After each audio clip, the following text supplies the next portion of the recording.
Hi అండి. అందరూ ఎలా ఉన్నారు? బాగున్నారా? మరొక షార్ట్ వీడియోతో మీ ముందుకైతే వచ్చేసాను. ఛానల్ రీస్టార్ట్ చేసిన తర్వాత మరొక వీడియోతో మీ ముందుకైతే వచ్చాను. ఇదొక షార్ట్ వీడియో. ఇది ఛానల్ రీస్టార్ట్ చేసిన తర్వాత సెకండ్ షార్ట్ వీడియో అనమాట. ఈరోజు ఇంటిలో అత్తమ్మ గజ్జికాయలైతే మేక్ చేసింది. సో, అత్తమ్మ స్టైల్‌లో చేసిన ఈ గజ్జికాయలు ఎలా వచ్చింది? ఇవి కంప్లీటెడ్ వీడియో అనేది ఛానల్‌లో అప్‌లోడ్ చేశాను. ఒకసారి వెళ్లి చెక్ చేయండి. ఎంతెంత క్వాంటిటీ తీసుకున్నాము, స్టఫింగ్ ఎలా చేసుకున్నాము అనేది కూడా నేను మొత్తం డిస్క్రిప్షన్‌లో క్వాంటిటీస్‌తో సహా డిస్క్రిప్షన్‌లో అనేది ఇచ్చాను. అండ్ మీకు వీడియో చూస్తే మీకు ఆల్మోస్ట్ అర్థమైపోతుంది ఎలా చేసుకోవాలనేది. ఇది స్వీట్ కజ్జికాయలనమాట. కారం కజ్జికాయలు కూడా ఉంటాయి. నెక్స్ట్ టైం మళ్ళీ ఎప్పుడైనా చేసినప్పుడు వాటిని కూడా మీకు మేక్ చేసి చూపిస్తాము.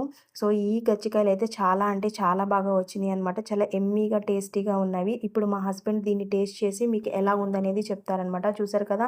కజ్జికాయ చూస్తుంటేనే మీకు నోరు ఊరుతుంది కదా! ఈవినింగ్ స్నాక్ టైమ్‌లో కానీ, లేదంటే మనం లంచ్ చేసిన తర్వాత, డిన్నర్ చేసిన తర్వాత స్వీట్ క్రేవింగ్స్ ఉన్నవాళ్ళు ఇలాగ స్వీట్ కజ్జికాయలు తింటే చాలా బాగుంటుంది. బయట ఇది చేసినప్పుడు మైదా పిండితోనే కంప్లీటెడ్‌గా చేస్తారు. కానీ మేమైతే కొంచెం మైదా పిండి అండ్ కొంచెం గోధుమ పిండి ఈక్వల్ క్వాంటిటీలో తీసుకొని చేశామనమాట. సో, మీరు వీడియో చూస్తే లాంగ్ వీడియో మీకు తప్పకుండా అర్థమైపోతుంది. సో, మా హస్బెండ్‌కి సూపర్‌గా టేస్ట్ అయితే నచ్చిందనమాట.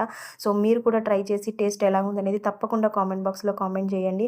మీకు గనక ఈ వీడియో నచ్చినట్టయితే లైక్ చేసి, షేర్ చేసి, సబ్స్క్రైబ్ చేసుకోవడం మాత్రం మర్చిపోకండి. మీ సబ్స్క్రిప్షన్, మీ లైక్స్, మీ కామెంట్స్ మాకు చాలా విలువైనవని మీరు అర్థం చేసుకుంటారని కోరుకుంటూ మరొక వీడియోతో కలుసుకుందాం. అంతవరకు bye bye. Thank you for watching.